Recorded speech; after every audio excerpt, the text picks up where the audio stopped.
Esta é a mensagem que dele ouvimos e transmitimos a vocês. Deus é luz, nele não há treva alguma. Se afirmarmos que temos comunhão com ele, mas andamos nas trevas, mentimos e não praticamos a verdade. Se, porém, andarmos na luz, como ele está na luz, temos comunhão uns com os outros, e o sangue de Jesus, seu Filho, nos purifica de todo pecado.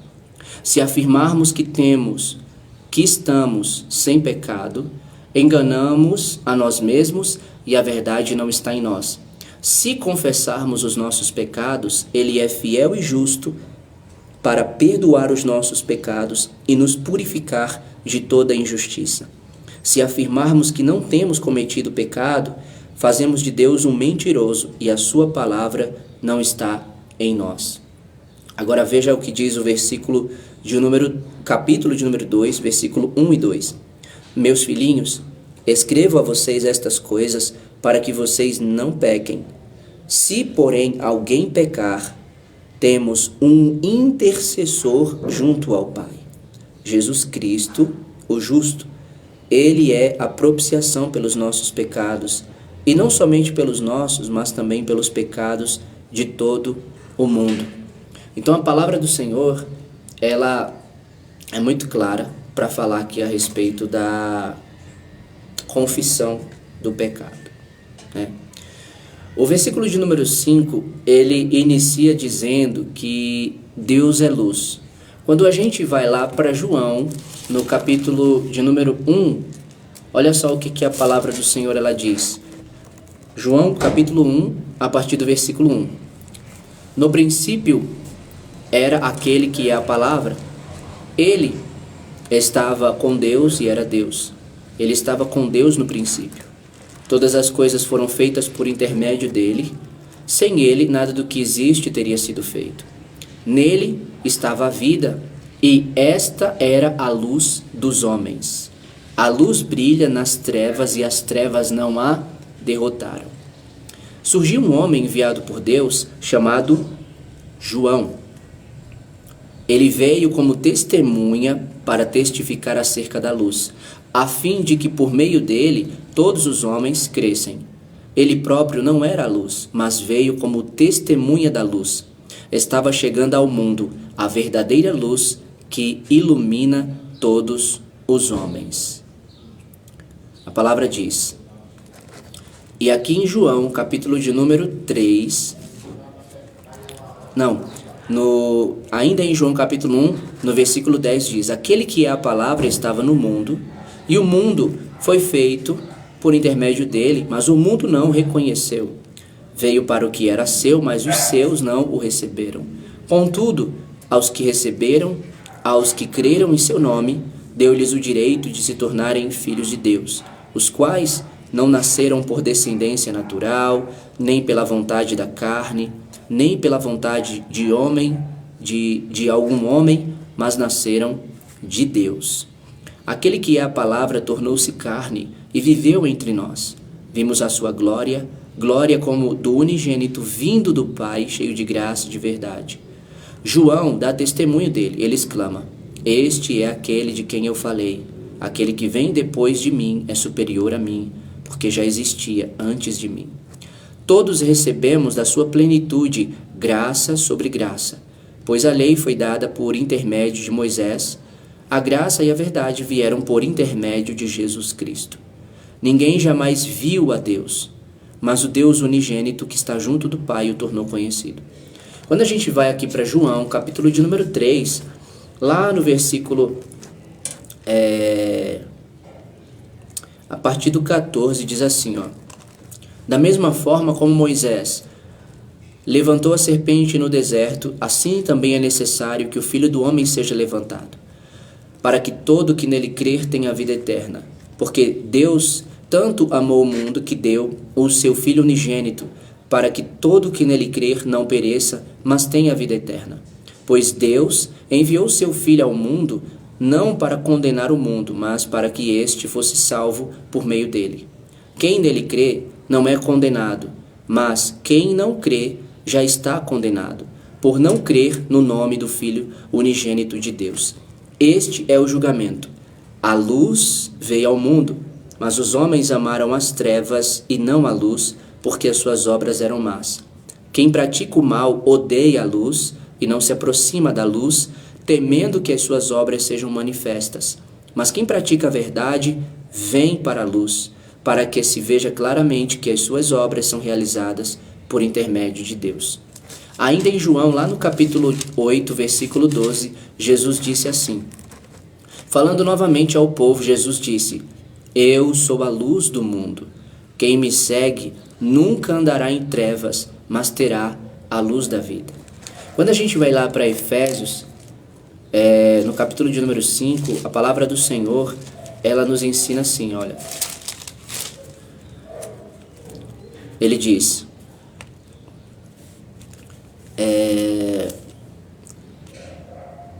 portanto, sejam imitadores de Deus como filhos amados, e vivam em amor, como também Cristo nos amou e se entregou por nós, como oferta e sacrifício de aroma agradável a Deus.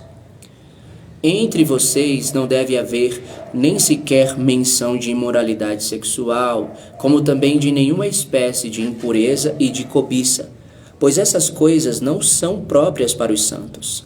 Não haja obscenidade, nem conversas tolas, nem gracejos imorais, que são inconvenientes, mas ao invés disso, ações de graças. É o que a palavra diz. Aí o versículo 5 diz: porque vocês podem estar certos disto: nenhum imoral ou impuro ou ganancioso que é idólatra tem herança no reino de Cristo e de Deus.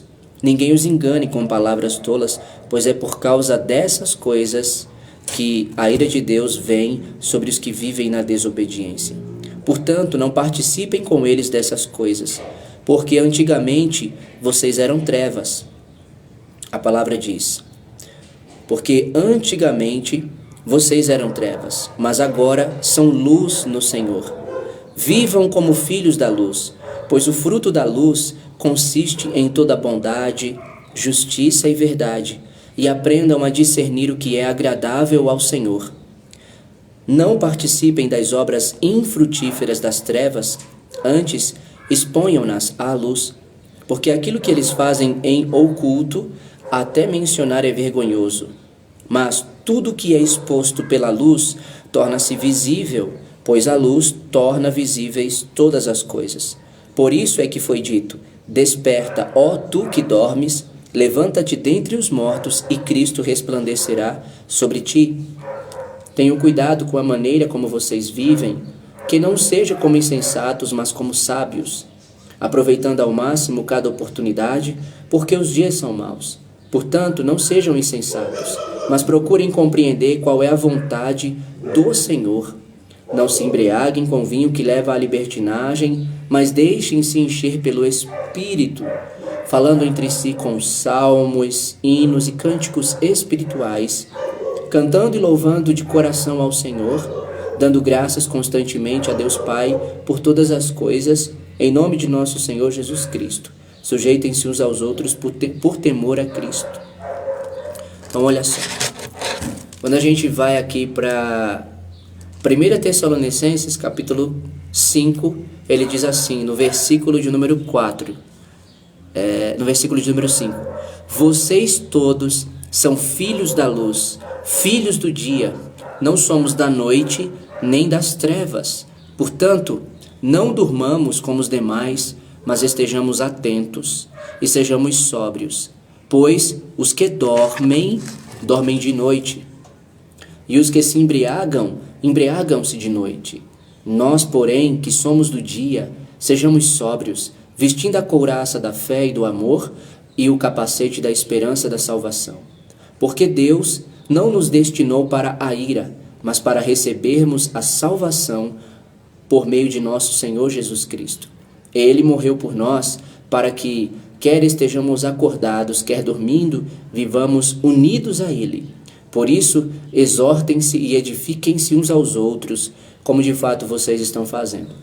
E ainda em 1 Tessalonicenses, no capítulo 4, lá no versículo de número 1, diz assim: Quanto ao mais, irmãos, Já os instruímos acerca de como viver a fim de agradar a Deus. E de fato, assim vocês estão procedendo. Agora pedimos e exortamos a vocês no Senhor Jesus que cresçam nisso cada vez mais, pois conhecem os mandamentos que demos a vocês pela autoridade do Senhor Jesus. A vontade de Deus é que vocês sejam santificados. Abstenham-se da imoralidade sexual. Cada um saiba controlar o seu próprio corpo de maneira santa e honrosa, não dominado pela paixão de desejos desenfreados, como os pagãos que desconhecem a Deus. Neste assunto, ninguém prejudique seu irmão, nem dele se aproveite. O Senhor castigará todas essas práticas, como já dissemos e asseguramos, porque Deus não nos chamou para a impureza, mas para a santidade. Portanto, aquele que rejeita estas coisas não está rejeitando o homem, mas a Deus, que lhes dá o seu Espírito Santo. Então, irmãos, quando a gente vê aqui a vontade de Deus para nossas vidas em 1 João, capítulo 1, do versículo 5 ao 10, e o capítulo 2, do 1 ao 2, nós vemos claramente que Deus ele fala a respeito de como deve ser a nossa conduta, de como deve ser o nosso comportamento, de como deve ser a nossa atitude em relação a Ele e ao querer dele para as nossas vidas. O que nós podemos aprender com Deus na sua palavra, quando Ele fala para nós, para a gente andar na luz como Ele está na luz. É para a gente não estar nas trevas, porque Deus não está nas trevas. Deus é luz. A palavra é bem clara. Se porém andarmos na luz como Ele está na luz. Então, se eu digo que eu tenho comunhão com Deus, a palavra aqui diz assim, e eu ando nas trevas, então eu estou mentindo. Eu estou o quê? Mentindo. Por quê? Porque eu estou dizendo que eu estou em santidade, mas eu estou vivendo em pecado. Eu estou dizendo que estou servindo a Deus, mas eu estou servindo ao diabo. Eu estou dizendo que eu estou amando, obedecendo a Deus, mas eu estou amando e buscando ao mundo. Então, eu estou mentindo, porque dizer é uma coisa, agora fazer é outra, né? Eu posso dizer que amo a Deus, que sirvo a Deus, mas agir ao contrário das minhas palavras. Inclusive, quando Paulo ele escreve para Tito, ele fala sobre isso. Olha só o que está escrito lá em Tito, capítulo 1, a partir do versículo 10. Ele diz assim, na verdade, é a partir do versículo 9. Ele diz assim, apegue-se firmemente à mensagem fiel, da maneira pela qual foi ensinada, para que seja capaz de encorajar outros pela sã doutrina e de refutar os que se opõem a ela. Pois há muitos insubordinados que não passam de faladores e enganadores, especialmente os do grupo da circuncisão. É necessário que eles sejam silenciados, pois estão arruinando famílias inteiras, ensinando coisas que não devem, e tudo por ganância. Um dos seus próprios profetas chegou a dizer, crenteces, sempre mentirosos, feras malignas, glutões preguiçosos. Tal testemunho é verdadeiro. Portanto, repreenda-os severamente para que eles sejam sadios na fé e não deem atenção a lendas judaicas nem a mandamentos de homens que rejeitam a verdade. Para os puros todas as coisas são puras, mas para os impuros e descrentes nada é puro. De fato, tanto a mente como a consciência deles estão corrompidas. Eles afirmam que conhecem a Deus, mas por seus atos o negam. São detestáveis, desobedientes e desqualificados para qualquer boa obra. Então olha o que a palavra do Senhor diz. Eles afirmam que conhecem a Deus, mas por seus atos o negam.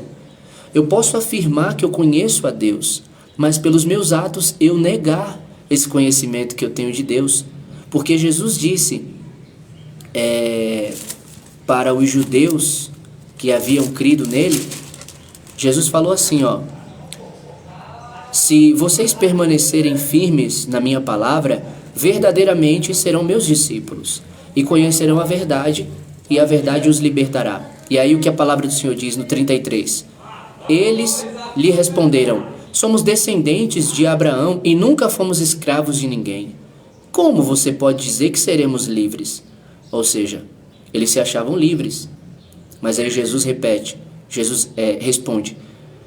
Jesus respondeu: digo a verdade, todo aquele que vive pecando é escravo do pecado. O escravo não tem lugar permanente na família, mas o filho pertence a ela para sempre.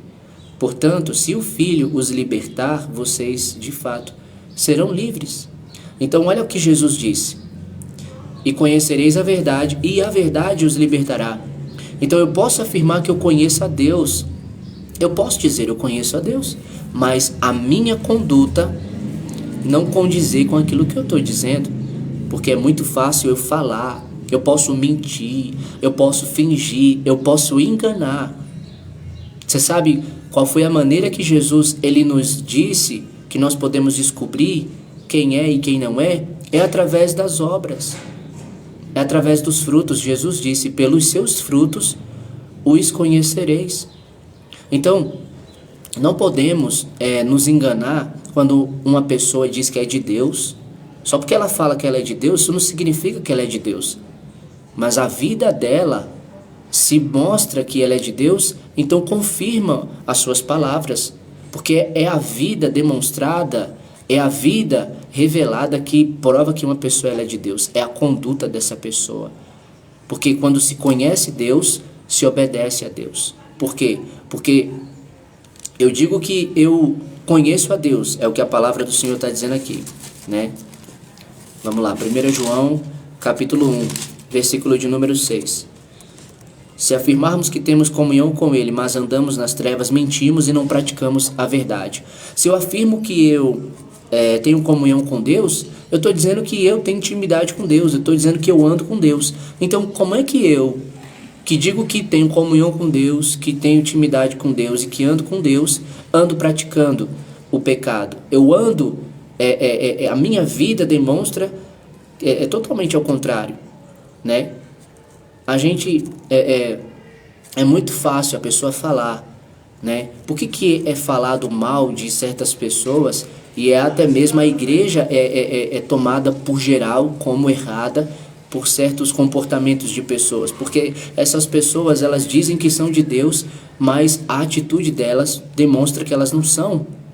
Outras realmente são de Deus, mas acabam pecando e caindo, como é o meu caso, como é o seu caso, que nós pecamos e nós erramos, nós tropeçamos, mas que o nosso pecado, que o nosso tropeço, que o nosso erro não venha a ser de escândalo para ninguém, que é quase impossível de não ser.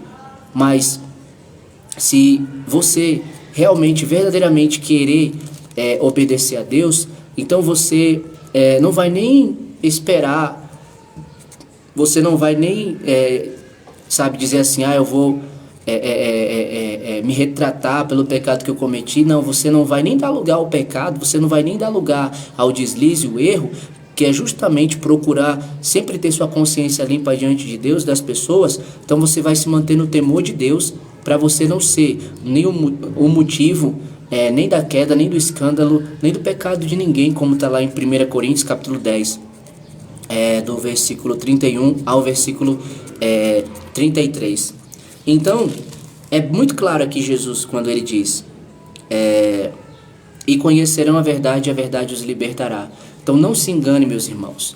Como Tito capítulo 1, versículo 16 diz, eles afirmam que conhecem a Deus, mas por seus atos o negam. Então não se engane quando uma pessoa afirmar que conhece a Deus, só pelo fato dela afirmar que conhece. Não acredite. Não se deixe enganar pela afirmação, mas observe a vida dessa pessoa. Observe a conduta dessa pessoa. Se a conduta dessa pessoa condiz com a verdade bíblica de que uma pessoa que anda com Deus, que tem comunhão com Deus, realmente, então aí você pode acreditar nas palavras dessa pessoa. Que o que aquela pessoa disse, que o que aquela pessoa falou, então é verdade, não é mentira. Porque até que se prove o contrário, não tem essa frase? Então, uma pessoa chegar e falar que conhece a Deus, né, e tal, você vai observar a conduta dessa pessoa para saber se ela conhece mesmo a Deus, se ela tem comunhão com Deus. Porque a palavra do Senhor diz que se eu afirmo que tenho comunhão com Ele, mas eu ando, ou seja, se eu falo uma coisa com a boca, mas com a minha vida demonstro outra, então eu sou um mentiroso e eu não pratico a verdade.